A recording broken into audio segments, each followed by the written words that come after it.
আসসালামু আলাইকুম। আশা করি প্রত্যেকেই ভালো আছেন। মহান আল্লাহ তাআলার অশেষ রহমতে আমি তো অনেকটাই ভালো আছি। সাথে আছি মোহাম্মদ সবুজ ইসলাম। কথা না বাড়িয়ে চলুন শুরু করা যাক। আজকে কথা বলার চেষ্টা করব assistant machine operator job description অথবা সহকারী অপারেটরের জব ডেসক্রিপশন। একজন সহকারী অপারেটরের কী কাজ হতে পারে সেই বিষয় নিয়ে কথা বলার চেষ্টা করব। কথা না বাড়িয়ে চলুন শুরু করা যাক। মূল দায়িত্ব: মেশিন পরিষ্কার পরিচ্ছন্ন রাখা, অপারেটরকে সর্বোত্তক সহযোগিতা করা।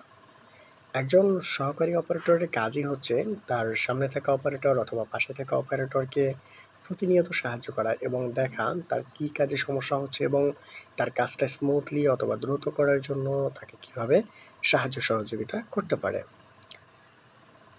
নাম্বার মেলানো, সুতা কেটে পরিষ্কার করা, এটা হচ্ছে তার একটা পার্ট। যদি দেখে অপারেটর কাজ করার পর সুতা থেকে যাচ্ছে তাহলে সেই হেল্পারটা সুতাটাকে ক্লিন করে দিতে পারে এবং সুতা যেন না থাকে সেদিকে সে লক্ষ্য রেখে কাজ করতে পারে। এক প্রসেস থেকে পরবর্তী প্রসেসে গার্মেন্টস পৌঁছে দেয়া। একটা অপারেটর কাজ করে যদি বান্ডিল কমপ্লিট করে সামনে দেয় তাহলে অনেকটাই সময় লেগে যাবে এবং তার কাজে অনেকটা ব্যাঘাত ঘটবে। সেজন্য মূলত হেল্পারগুলো বা সহকারী অপারেটরকে ব্যবহার করা হয়। মূলত সহকারী অপারেটর বলতে হেল্পারকে বোঝানো হয়। তাকে মূলত অপারেটরের যেকোনো হেল্পিং হ্যান্ড হিসেবে কাজ করানো হয়ে থাকে।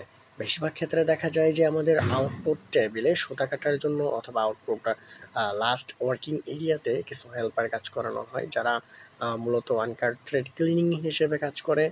আদারওয়াইজ মার্কিং সাইটে হেল্পার দেখা যায়। অন্য কোনো জায়গায় মূলত হেল্পারের এতটা ব্যবহার দেখা যায় না। সেই হিসেবে সহকারী অপারেটরের কাজ নেওয়াটা একটু টাফ হয়ে যায় একটা মানুষের জন্য। কারণ প্রথম অবস্থায় নতুন মানুষ নিয়োগ আসলেই সো টাফ হয়ে যায়। তো সেদিকে অবশ্যই খেয়াল রাখবেন যে সহকারীতে ঢুকতে হলে অনেকটাই প্রবলেম দেখা দিতে পারে আপনার জন্য।